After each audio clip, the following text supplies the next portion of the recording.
आपका है conservation of momentum topic.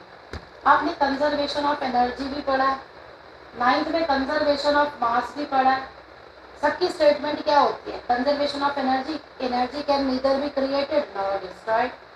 Conservation of mass, अभी आप 9th क्लास में 3rd चैप्टर में पढ़ोगे। मास can neither be created nor destroyed in a chemical equation. तो ऐसे ही कंजर्वेशन ऑफ मोमेंटम क्या हुआ? Momentum can neither be created nor destroyed. लेकिन इसका मतलब क्या है? देखो ये मोमेंटम है ना, कोई भी दो बॉडीज हैं वो कोलाइड करती हैं, टकराती हैं। तो टकराने से पहले जो दोनों बॉडीज का मोमेंटम होता है वो, और टकराने के बाद जो दोनों बॉडीज का मोमेंटम होता है वो दोनों इक्वल होते हैं। और यही हमको प्रूफ करना है। ठीक है जी, इसकी स्टेटमेंट भी है और इसको प्रूफ भी करना है। ओके, अब स्टेटमेंट क्या है? एक स्टेटमेंट और है, ध्यान से सुनो। When two or more bodies act on each other, their total momentum remains constant provided no external force act on them. Okay, this statement is called principle of conservation of momentum. अब हमारे को इसका proof है और वो proof भी paper में आता है। तो इसके लिए पहले हमें लेना है दो बॉडीज। ठीक है, तो हम दो बॉडीज को कंसीडर कर रहे हैं। तो पहली है बॉडी 1, राइट, हम बॉडी 1 लेते हैं। बॉडी 1 का m क्या है? मास। u1 क्या है? Initial velocity u1। v1 final velocity, और आपका t time taken. Similarly body 2 के लिए ये m1 मास है, बॉडी m के लिए यहाँ m2 मास है। ये m2 मास है, ये मास का है। m2 जो है वो मास है बॉडी 2 का, और इसकी इनिशियल वेलोसिटी है u2, final velocity v2, and ये t1 और टाइम टेकन t2। ये बॉडी 1 के लिए है सारे उसके पैरामीटर्स, और ये बॉडी 2 के लिए है, राइट। अब दोनों ही अपनी स्पीड पे चल रही है, अभी कोलिजन नहीं हुआ। ठीक है जी, दोनों ही अपनी स्पीड पे चल रही है।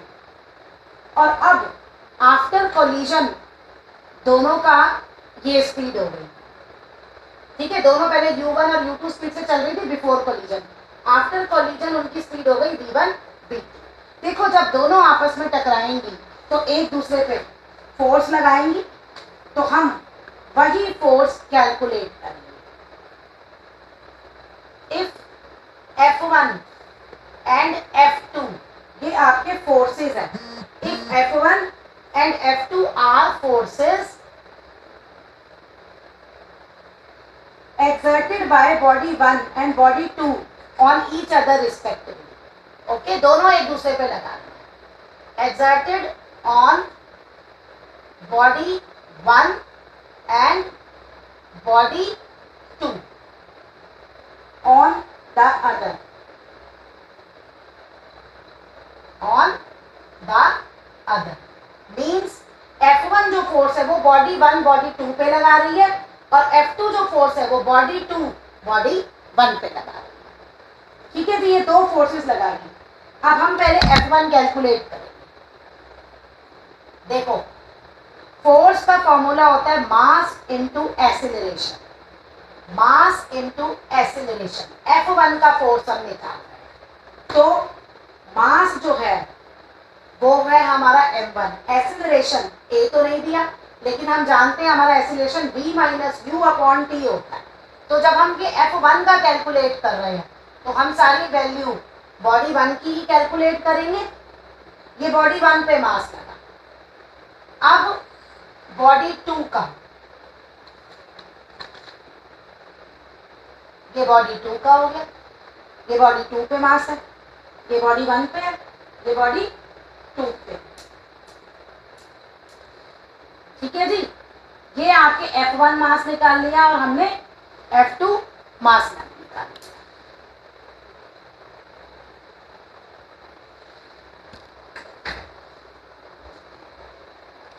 फोर्स हमने कैलकुलेट कर दिया, लेकिन हम जानते हैं from third law of motion, Newton का जो थर्ड लॉ ऑफ मोशन है, from Newton third law of motion. ठीक है जी, क्या है वो? Action and reactions are equal and opposite. तो यानी कि जो फोर्स है F1 is equal to minus F2, दोनों फोर्स इक्वल होंगे लेकिन डायरेक्शन अपोजिट होगी। अब इसमें हम ये वैल्यू पुट कर देते हैं जो हमने फाइंड आउट की थी।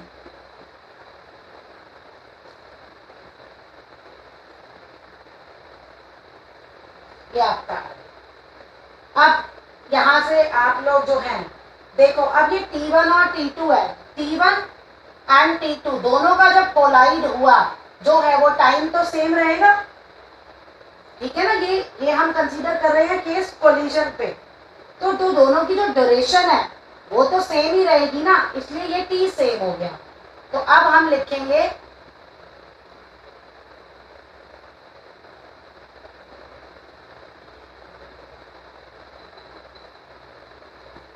T से T कैंसिल हो गया, यहां आप इसे मल्टीप्लाई करेंगे,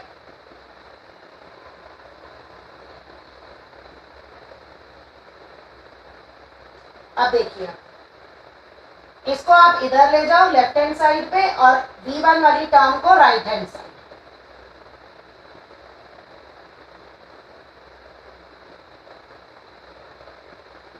ये पॉजिटिव हो गया। अब देखिए ये क्या है, ये क्या है? ये वाला आपका है initial momentum, sum of the initial momentum of two bodies. ये पहली वाली बॉडी का मोमेंटम ये U1 है और ये दूसरी वाली बॉडी का मोमेंटम। ओके, तो ये है आपका initial momentum before collision. After collision उनकी वेलोसिटी ये हो गई, तो ये है आपका total momentum after collision, final momentum, और ये दोनों इक्वल है। यही आपका conservation of momentum, before collision और आफ्टर कोलिजन वो इक्वल रहेंगे मोमेंटम दोनों बॉडीज का। अब ये तो टू बॉडीज का हमने केस लिया, अगर 3 हो 4 हो तो सब ऐसे ही केस होगा। देखो जो क्वेश्चन है ना, अब जो मोमेंटम पे हम लेंगे इसमें बुलेट वाला बहुत ज्यादा आता है।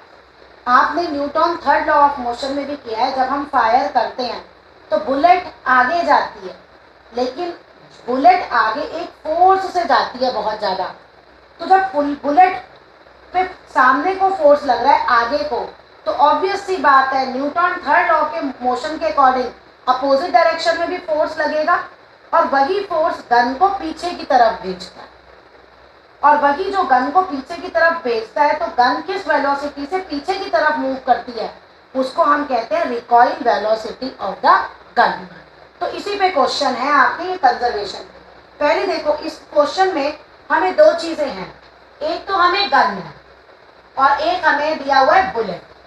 तो अब हम इसमें निकालेंगे M1 U1 V1, जो अभी हमने कंजर्वेशन ऑफ मोमेंटम में हमने फॉर्मूले देखे, ऐसे ही बुलेट में आ जाएगा M2 U2 और V2। ये आ गया हमारे पास।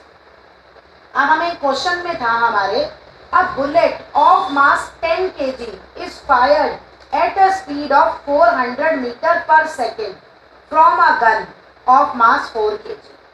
पूरी सेट में हमें दिया है a bullet of mass 10 kg, यानी बुलेट का मास, सॉरी 10 ग्राम, केजी नहीं gram, fired at a speed of, अब किसकी स्पीड दे रखी है 400 metre per second from a gun of mass 4 kg। ये गन का 4 kg। आपको निकालना रिकॉइल वेलोसिटी ये। अब देखो मैंने यहाँ पे U1 और U2 क्यों ब्लैंक छोड़ दिए, क्योंकि जब गन फायर होती है बुलेट, इनिशियली गन और बुलेट दोनों ही रेस्ट पे होते हैं, दोनों ही रेस्ट पे होते हैं। तो U भी आपका 0 है और U2 भी आपका 0 है। तो रिकॉइल गन के क्वेश्चन में आप ये ध्यान रखना, U1 भी 0 है और आपका U2 भी 0 है। अब हम अपना फॉर्मूला यूज करके काम कर लेंगे। M1 U1 M2 U2 is equal to M1 V1 M2 V2। बस अब ये वैल्यूज पुट कर दो, 4 into 0, 4 into u to be 0। अब m1 आपका आया 4 इंटू, ये हमें वेलोसिटी निकालनी है v1, और m2 हमारा है, ये ग्राम में है, ये किलोग्राम में है। क्वेश्चन में हमेशा किलोग्राम में पुट करना, ग्राम में नहीं, किलोग्राम में। ये नहीं कि कहीं आप इसको ग्राम में कन्वर्ट कर लो, वो गलत हो जाएगा। आप किलोग्राम में ही पुट करोगे। और v2 हमारा है 400, और जब हम इसे सॉल्व करेंगे तो ये हमारा आएगा 4v1, ये तो 0 हो गया पूरा, मैं इसको लिख रही हूँ 4v1 plus 4 is equal to 0। तो 4v1 is -4 and v1 recoil velocity आ गई -1 मीटर पर सेकेंड, आपकी आ गई रिकॉइल्ड वेलोसिटी। तो गन वाले केस में हमेशा आपने ये याद रखना है u1 u2 आपका 0 है, बाकी लॉ ऑफ कंजर्वेशन वाला आपका